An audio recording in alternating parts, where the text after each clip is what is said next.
करेंगे, जानना चाहेंगे हम यहाँ से सस्टेनेबल रेवेन्यू ग्रोथ के ऊपर सर हम कमेंट्स लेना चाहेंगे आपसे आलोक सर, और स्पेशली फॉर FY 21-23 हम जानते हैं कि यहाँ से कोविड ईयर्स से तो यहाँ से कैगर देखा हमने 64%, तो एक पेंडेमिक की तो एक असर थी, बट ओवरऑल क्या आपके कमेंट्स रहेंगे उन सस्टेनेबल रेवेन्यू ग्रोथ?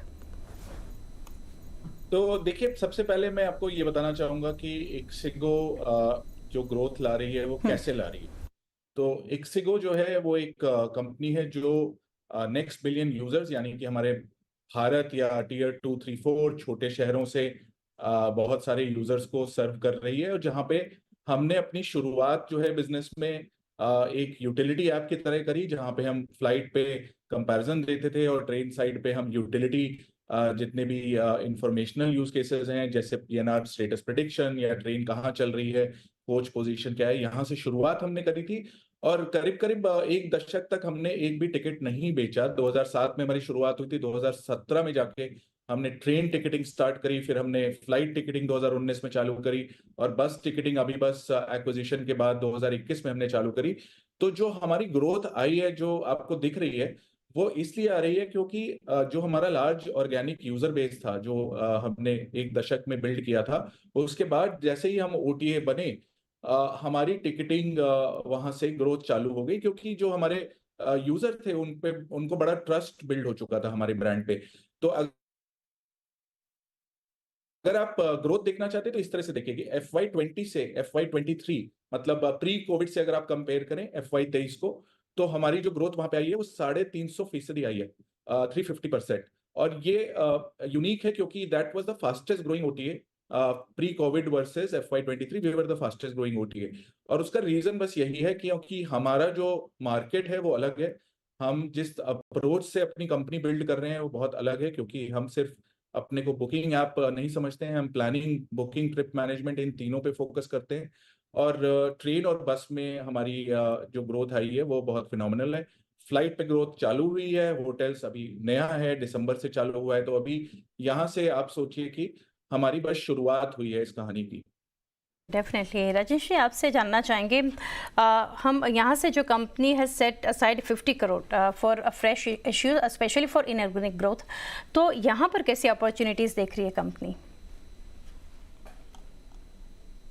तो इनऑर्गेनिक ग्रोथ के लिए तो जो GCP का पार्ट है, जो 120 करोड़ में से 35%, उसमें से जो 25% है वो हमने ईयर मार्क किया है। लेकिन आज की डेट में कोई आइडेंटिफाइड एक्विजिशन नहीं है। जो ज्यादातर हमारी 120 करोड़ का जो डिप्लॉयमेंट है वो वर्किंग कैपिटल और टेक्नोलॉजी साइड पे है। और रजनीश आपको बताएंगे कि टेक्नोलॉजी में हम क्या क्या इजाद कर रहे हैं जिसके लिए हमें ये प्राइमरी कैपिटल की रिक्वायरमेंट है। तो 26 करोड़ उसमें से आपने देखा होगा कि जो रिक्वायरमेंट है वो टेक्नोलॉजी के लिए है। और वहाँ पे दो चीज़ें हैं। एक तो ये है कि आपने देखा होगा हमारी जो ग्रोथ है वो बेजोड़ है आज के डेट में। और अब उस बेजोड़ ग्रोथ को सपोर्ट करने के लिए जो वर्किंग कैपिटल की रिक्वायरमेंट है वो बढ़ती जा रही है सालों साल।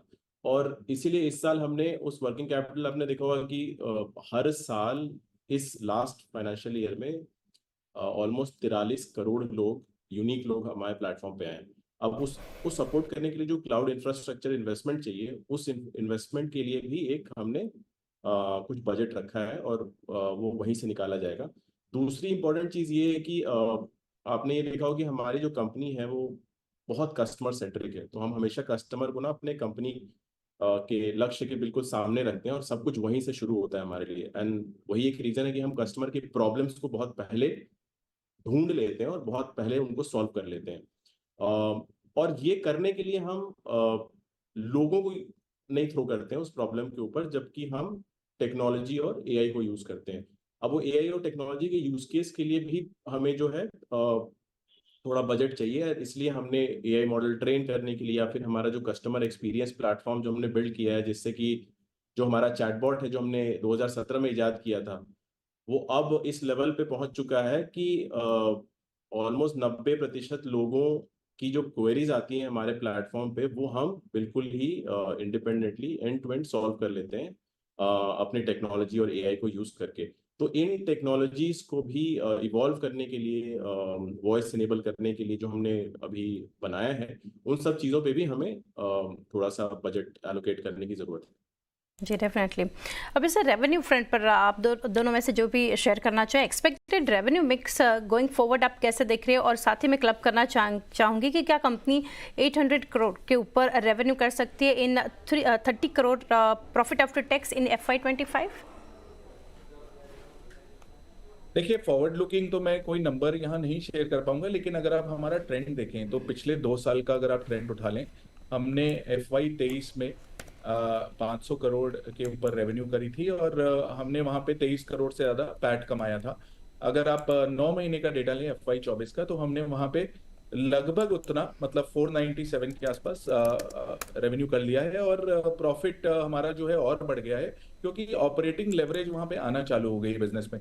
इसमें मैं आपके श्रोताओं को ये जरूर बताना चाहूंगा कि FY24 में एक वन ऑफ भी है जो 29 करोड़ का है। उसको अगर आप हटा के भी देखते हैं तो भी हमारा प्रॉफिट वहां ग्रो कर रहा है, और उसका रीजन ये है कि अगर आप हमारा फ्लाइट बिजनेस लें या आप हमारा बस बिजनेस लें, दोनों में जो ग्रोथ है वो काफी बेजोड़ है। जैसे रजनीश ने बोला कि ये दोनों बिजनेस, क्योंकि अभी हमारे पेनिट्रेशन इसमें लोअर है। ट्रेन पे हमारा मार्केट शेयर 52% से ज्यादा था, लेकिन बस पे अभी हमारा मार्केट शेयर 12.9%, क्लोज टू 13% के आसपास है। फ्लाइट पे 5.2%, 5.3% के आसपास है। तो ये अभी यहाँ से बहुत ग्रो करने की हमें उम्मीद है, क्योंकि फ्लाइट और बस में हमारा पेनिट्रेशन फिलहाल, मतलब बस पे हम सेकंड लार्जेस्ट ओटीए हैं, लेकिन मार्केट बहुत बड़ा है, सिर्फ 19% का पेनिट्रेशन है ऑनलाइन। तो जैसे जैसे लोग आके ऑनलाइन बस बुक करेंगे, हमें उसका बेनिफिट मिलेगा। और जहां तक फ्लाइट की बात है, तो अभी भी आप देखिए तो despite competition in the market, हमने अपना जीटीवी फ्लाइट का 80% ग्रो कराया है, जबकि मार्केट ओवरऑल 20s में ग्रो कर रहा था। तो यहाँ पे भी मैं कहूंगा कि हमने अपने लार्ज यूजर बेस में, जो रजनीश बता रहे थे कि जैसा कि 429 मिलियन हमारे या 43 करोड़ के आसपास जो साल के हमारे यूजर्स हैं, उन्हीं में से अगर हम जिन एयरपोर्ट्स की बात करें, अयोध्या, झारसुगुड़ा, दरभंगा, बरेली जैसे छोटे शहरों में एयरपोर्ट आने से हमें जो बेनिफिट मिला है पिछले 2 सालों में, वो बेनिफिट हमें और आगे बढ़ता दिख रहा है, क्योंकि जितने भी नए एयरपोर्ट खुल रहे हैं वो सारे टीयर 2, 3, 4 टाउन्स में खुलने की उम्मीद है। उड़ान स्कीम में नए एयरपोर्ट और नई एयरलाइन शामिल होती जा रही है। और जहां तक आप इंफ्रास्ट्रक्चर की बात करें, तो हमारे देश में जो ट्रेन और बस, मतलब रोड इंफ्रास्ट्रक्चर और रेल इंफ्रास्ट्रक्चर पे जो इन्वेस्टमेंट्स हैं, वो भी अनप्रेसिडेंटेड हैं। जो पिछले साल आपने देखा होगा अनाउंस किए गए हैं, मतलब 2.4 लाख करोड़ के आसपास जो इन्वेस्टमेंट रेल साइड पे हो रहा है, या फिर 2.7 लाख करोड़ के आसपास जो रोड इंफ्रास्ट्रक्चर डेवलपमेंट में इन्वेस्टमेंट हमारे देश में हो रहा है। इन सब का बेनिफिट हमें मिलना चाहिए। और जैसे कि ट्रेन में आप ये भी जानते हैं कि जो फ्रेट कॉरिडोर है जो खाली होगा, जिससे कि पैसेंजर कैपेसिटी और आने की उम्मीद रहेगी। और जैसे वंदे भारत के अब नए वेरिएंट्स, अमृत भारत और वंदे स्लीपर वगैरह, जो जैसे जैसे सरकार ऐड करेगी, तो वहाँ कैपेसिटी ग्रोथ की भी उम्मीद है हमें, और इन सब का हमें बेनिफिट मिलेगा। ओटीए मार्केट ओवरऑल 18% से ग्रो करेगा, ये फ्रॉस्ट एंड सैलमन की रिपोर्ट ने बताया है कि अगले 4 साल में 18% ग्रोथ एक्सपेक्टेड है ओटीए मार्केट में। तो हम उम्मीद करते हैं कि हम उस तरह की ग्रोथ ला पाएंगे। जी सर। तो सर, इन बिटवीन IRCTC के ऊपर मैं पूछना चाहूँगी, when does the contract with IRCTC come up for renegotiation? देखिए, आप तो ये समझना जरूरी है कि IRCTC जो कि रेल डिस्ट्रीब्यूशन में सारे OTAs के साथ टाइड अप है, ये एक पॉलिसी गवर्न चीज है। यहाँ पे B2C की एक पॉलिसी है, जिसके थ्रू कोई भी डिस्ट्रीब्यूटर आके, कोई भी OTA आके इनके ट्रेन टिकट्स एक्सेस कर सकता है। उस पॉलिसी में it's a synergistic relationship, synergistic partnership, जहाँ पे IRCTC और हमें दोनों को बेनिफिट है, क्योंकि जैसे जैसे ही मार्केट ग्रो करता है और हम डीपर छोटे शहरों में, गांव में जाके, 2480 से ज्यादा शहरों और गांव से हमारा ट्रैफिक आता है। और हम देखते हैं कि डेली बहुत सारे ऐसे भी लोग हैं जिनको हम मदद करते हैं IRCTC पे पहली बार बुक करने में, उनका यूजर नेम बनाने में, उनका UPI क्रिएट करने में उनकी मदद करते हैं अपने कंटेंट के थ्रू। और हमें लगता है कि देखिए, जिस तरह का पेनिट्रेशन अभी रिजर्व्ड में है 81%, ये भी आगे और ग्रो होने की उम्मीद है। जो फ्रॉस्ट एंड सलिवन रिपोर्ट है वो गाइड कर रही है कि रिजर्व ट्रेन टिकटिंग और यहाँ से ग्रो ही करेगी। तो हमारा जो कॉन्ट्रैक्ट है वो फिलहाल 2028 तक का ऑलरेडी रिन्यूड है, और हमें पूरी उम्मीद है कि ये पार्टनरशिप और मजबूत ही होगी यहाँ से। डेफिनेटली सर, फाइनेंशियल टर्म पे मैं लेना चाहूँगी, रेवेन्यू फ्रॉम होटल्स क्या आप एक्सपेक्ट कर रहे हैं यहाँ से, एक्सपेक्टेड शेयर ऑफ रेवेन्यू, और एड्स के ऊपर जो है यहाँ से टारगेट शेयर क्या है रेवेन्यू फ्रॉम एड्स? तो होटल्स आपने जैसा देखा होगा, होटल्स हमने बहुत रिसेंटली लॉन्च किया है। 2023 दिसंबर में ही हमने होटल लॉन्च किया, और ये सिर्फ एक शुरुआत है। और जैसे कि मैंने पहले भी बताया कि हमारी स्ट्रैटेजी वही रहेगी कि हम पहले यहाँ पे कस्टमर्स की प्रॉब्लम्स को देखेंगे, समझेंगे, और उसी हिसाब से फिर हम इस प्रोडक्ट को इवॉल्व करेंगे। अभी ये बहुत अर्ली डेज है, और ये बहुत शुरुआत ही है अभी हमारी यहाँ पे होटल्स वाले सेक्टर में। जैसे कि आपने देखा, ट्रेन्स में जो हमारा वर्चस्व है वो बहुत पहले से बना हुआ है, क्योंकि हमारी जो एंट्री ट्रेन में हुई थी वो बहुत पहले हुई थी। हमने बहुत पहले ही ट्रेन के यूजर्स की प्रॉब्लम, जो है नेक्स्ट बिलियन यूजर जिनको हम कहते हैं, भारत के जो यूजर्स टियर 3 टियर 4 टाउन्स के हैं, उनकी प्रॉब्लम्स हमने समझ के उनको सॉल्व करना चालू कर दिया था।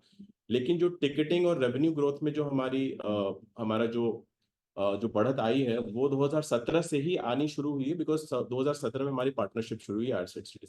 और उसके बाद फिर फ्लाइट में भी हमने फ्लाइट टिकटिंग और बस टिकटिंग भी चालू करी 2019 और 21 में। और अब 2023 दिसंबर में हमने होटल्स के अंदर भी इन्वेस्टमेंट चालू कर दिया है। तो अभी मैं इसको ऐसे बताऊंगा कि आजकल क्रिकेट का बड़ा फीवर चला हुआ है, और इसलिए क्रिकेट की मिसाल यहाँ पे मैं रखूंगा आपके सामने। हम सब ने देखा है कि मैचेस के पहले कैसे हमारे जो फेवरेट प्लेयर्स हैं वो फील्ड की तरफ उतरते हैं नेट प्रैक्टिस करने के बाद। आप वार्म अप करते हुए उनको देखते हैं, बैट ऊपर नीचे करते हुए जब वो पिच की तरफ पहुंचते हैं। तो ये जो वार्म अप वाली जो एक्सरसाइज है जो उन्होंने करी है, हमारी जो कहानी है आज तक की, लास्ट 2 दशक की, 17 साल से जो हम कर रहे हैं, मैं उसको एक वार्म अप की तरह देखता हूँ। और जो आगे की कहानी है वो हमारी इनिंग्स है, और उस इनिंग्स की शुरुआत अभी हुई है। तो मैं इसको इस तरह से देखूंगा आज के डेट में। और इसलिए मैं यही कहना चाहूंगा कि अभी हम लोग बिग लीग में, जिसको कहते हैं, खेलना हमने चालू किया है। तो ये शुरुआत हमारे लिए एक बहुत इंपॉर्टेंट माइलस्टोन है, बट ये बस एक शुरुआत ही है। जी डेफिनेटली सर। और सर लास्टली जानना चाहेंगे, टारगेट मार्केट शेयर क्या आप लेकर चल रहे हैं?